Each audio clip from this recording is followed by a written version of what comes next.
Sam Bankman-Fried decided to create two companies. One was FTX, which is an exchange that sold cryptocurrency tokens and allowed you to earn yield on them. And then there was Alameda Research, which was essentially like a sister company and a bank and a trading arm.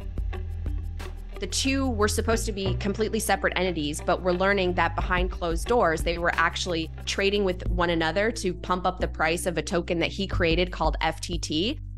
They were essentially valueless and using those tokens as collateral to get actual US dollars to finance things like different investments that they made, to pay for celebrities to endorse them, to pay off politicians.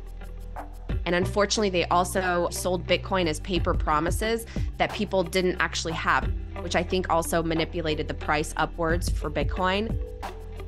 At one point, everyone tried to cash out, and then there was a run on the bank, and there was about an $8 to $10 billion hole that he couldn't fill, and the cryptocurrency exchange collapsed. FTT is a token created by Sam Bankman-Fried. So think of it as Sam Bankman-Fried coin. He created it. He decided how much the supply would be, and he traded it with himself using the two companies, FTX and Alameda. So they would trade with one another, and they would use a lot of leverage, and they would pump up the price, and then they would take the amount of FTT tokens that they had, and they used it as collateral for loans, for actual dollars. This is the definition of a Ponzi scheme.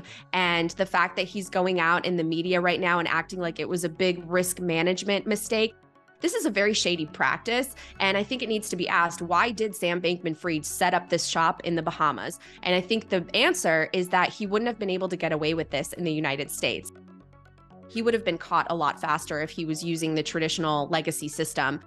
What I see is fraud and complete negligence to the responsibility that you have to your customers when they are trusting you with their money.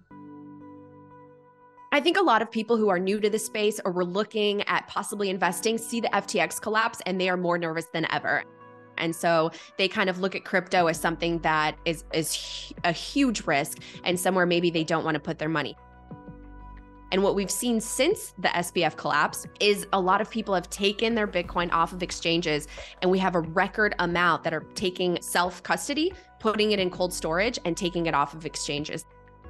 I understand why people would be very skeptical, and honestly, they should be skeptical of these tokens that someone can create out of thin air and then pump up the price, and then all of a sudden it's, you're holding the bag. And so that's why it's risky. Crypto at large, these tokens, it's a lot like gambling. We're still learning all the facts, and I think there are a lot more questions than there are answers right now. It's really sad because a lot of people trusted him with a lot of money, and for there to be an $8 to $10 billion hole, and at one point he even took $1 billion personal loan out.